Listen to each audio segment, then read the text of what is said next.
In ancient Greek lore, there exists a story that was for thousands of years believed to be a myth, but now with recent evidence, may have actually been somewhat real. The story goes like this: there were once 3 goddesses, Hera, Athena, and Aphrodite, and these goddesses couldn't decide who deserved the title of Fairest, so they roped in a mere mortal, Paris, a prince of Troy, to judge this divine pageant. Paris, a young man whose decisions were as questionable as his luck, was offered bribes by each goddess. Hera offered power, Athena promised wisdom, but Aphrodite, knowing her audience, promised the love of the most beautiful woman in the world. Paris, swayed by love or lust, awarded the golden apple to Aphrodite. Little did he know, his choice would set off a chain of events leading to war and ruin. Enter Helen, the aforementioned world's most beautiful woman, unfortunately already married to Menelaus, king of Sparta. Paris, either blinded by love or just plain reckless, abducted, or wooed, depending on the version, Helen and took her to Troy. Menelaus, understandably irked, called on all of Helen's former suitors, invoking a pact they had sworn to defend her marriage. A coalition of Greek heroes, including the likes of the brooding Achilles, the cunning Odysseus, and the mighty Ajax, was formed, and they set off for Troy, launching 1,000 ships in a war that would last a decade. The Greeks landed at Troy, and the stage was set for a war that was part military campaign, part mythic saga. The Trojans, led by the noble Hector and the less than noble Paris, defended their city with a resilience that would become legendary. The Greeks, meanwhile, were a hot mess of egos and infighting. Achilles sulked in his tent over a dispute with Agamemnon, the Greek commander. Odysseus played diplomat, trying to keep the Greek coalition from unraveling. Battles raged, heroes fell, and the gods, watching from their celestial lounge, kept meddling. Aphrodite whisked Paris away from a duel with Menelaus, while Apollo, ever the archer, guided Paris's arrow to strike Achilles' only weak spot, his heel. The Greeks, those crafty architects of war, hatching a plan that would make Hollywood scriptwriters proud. The Greeks, tired of the whole "let's bang our shields and swords against impenetrable walls" routine, came up with a plot twist: the Trojan horse. Odysseus, the mastermind behind this wooden ruse, proposed they build a massive horse, hide a select group of warriors inside, and pretend to sail away, leaving the horse as a supposed offering to the gods to ensure a safe journey home. The rest of the Greeks would hide out of sight, waiting for the Trojans to take the bait. The Trojans, seeing the Greeks' fleet apparently retreat and finding this giant horse, had a bit of a debate. Was it a gift? A trap?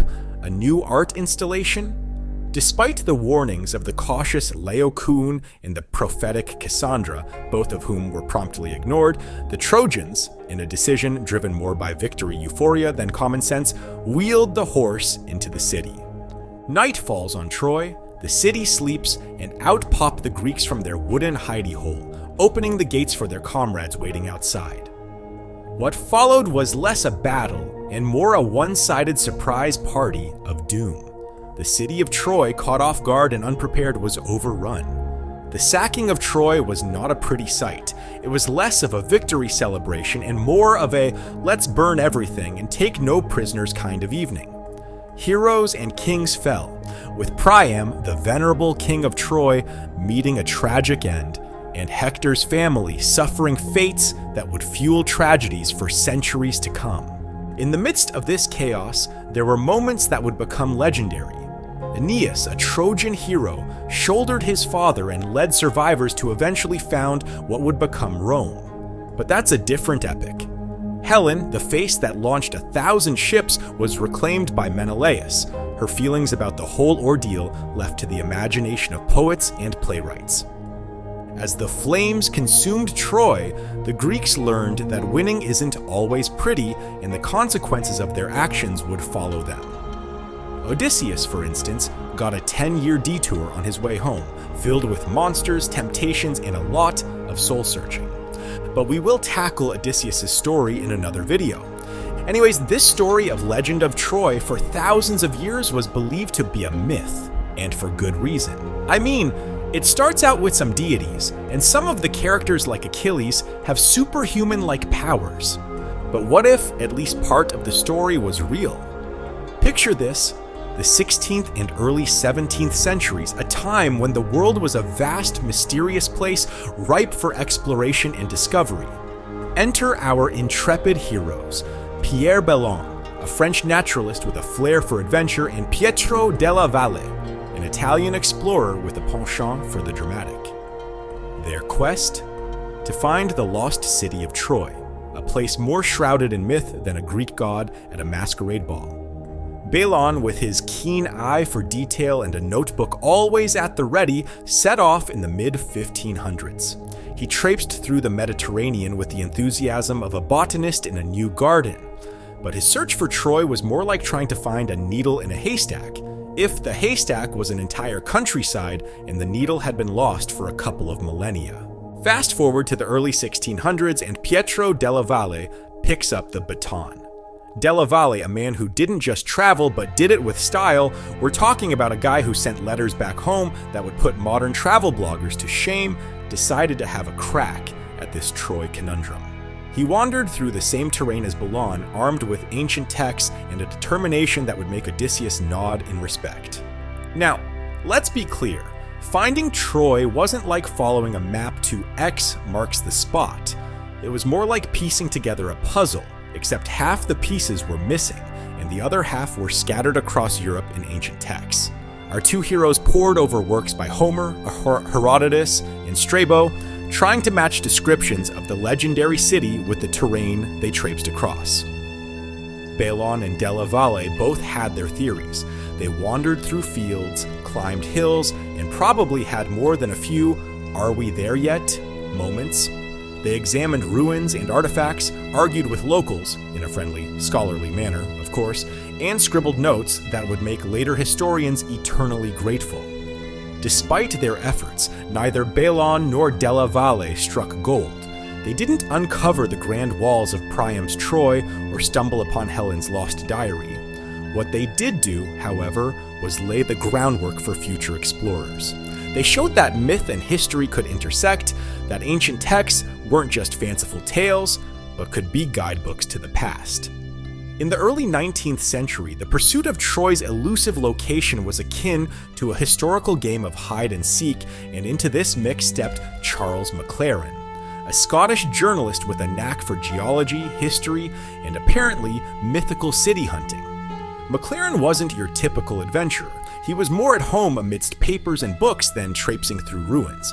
But what he lacked in Indiana Jones's flair, he made up for with Sherlock Holmes's detective skills.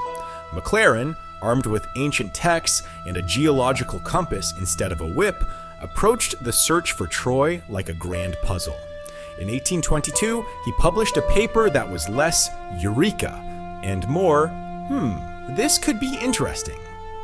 He hypothesized that Troy was near the village of Hissarlik, a place that wouldn't have won any beauty contests in ancient times, but had the strategic location that ticked all the boxes of Homer's descriptions.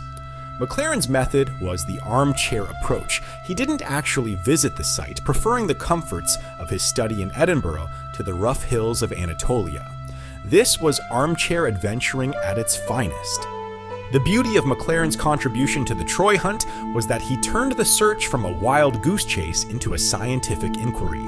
He didn't have the final answer, but he set the stage for Heinrich Schliemann, who would later famously and controversially dig up Hissarlik and declare with a showman's confidence that he had found Troy. McLaren's legacy was not in the dirt and ruins, but in the way he used deduction and geology to turn myth into a map, showing that sometimes the path to discovery is paved with books, papers, and a healthy dose of educated guessing.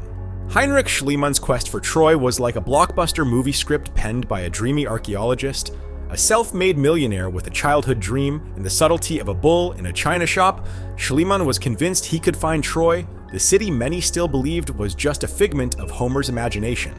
Fueled by his passion for the Iliad and possibly an equal love for dramatic flair, Schliemann in the 1870s took Charles McLaren's theory and ran with it, all the way to the small Turkish hill of Hisarlik.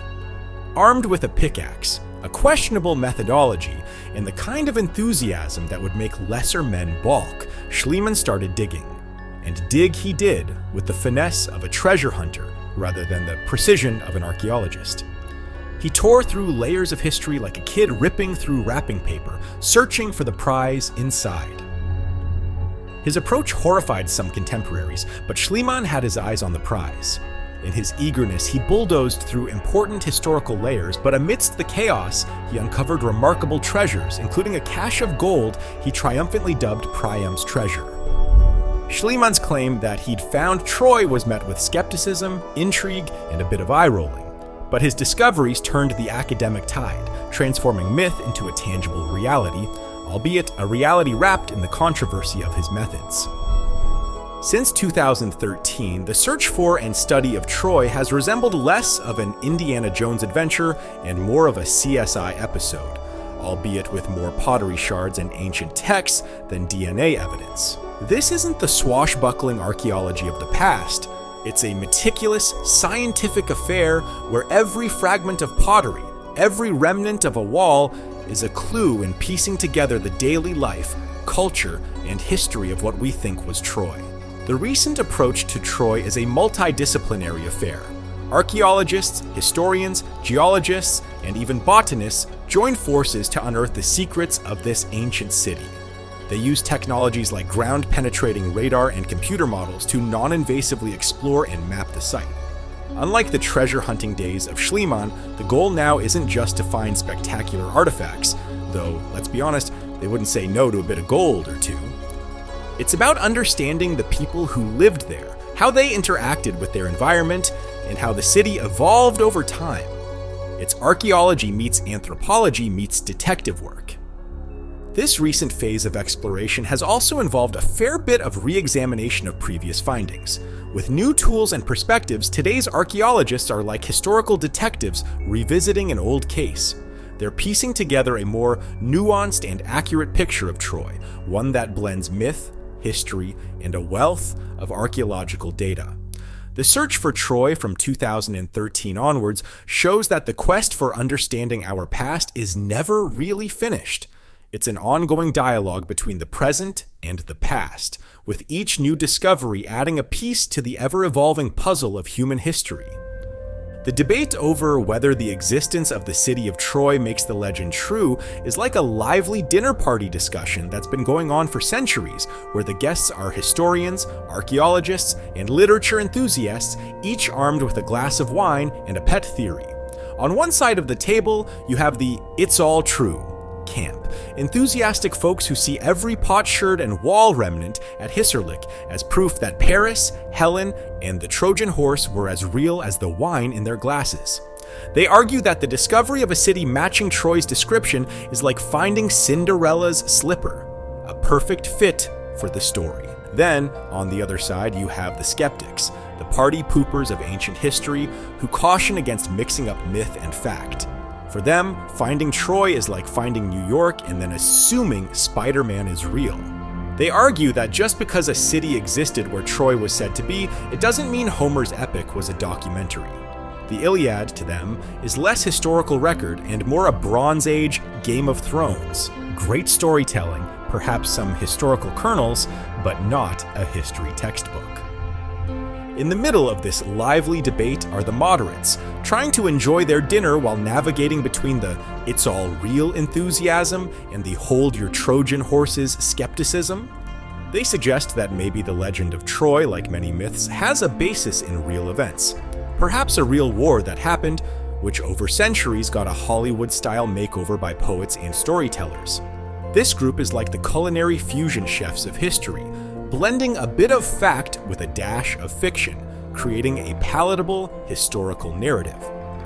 So does the existence of a city at Hisarlik validate the legend of Troy? The debate continues, as unresolved as a cliffhanger in a season finale. It's a fascinating blend of archaeology, literature, and a reminder that history is often told by a mix of voices, some factual, some fanciful, and some in between, trying to make sense of the past with the pieces we find in the present. But anyways, what do you think? Is the Iliad real? Or is it a completely fabricated story? Let me know what you think in the comments down below. And make sure to click on my playlist up on the screen here that has a ton of other videos just like this on there. Anyways, make sure to click on that, and I will see you in my next video in just a few seconds.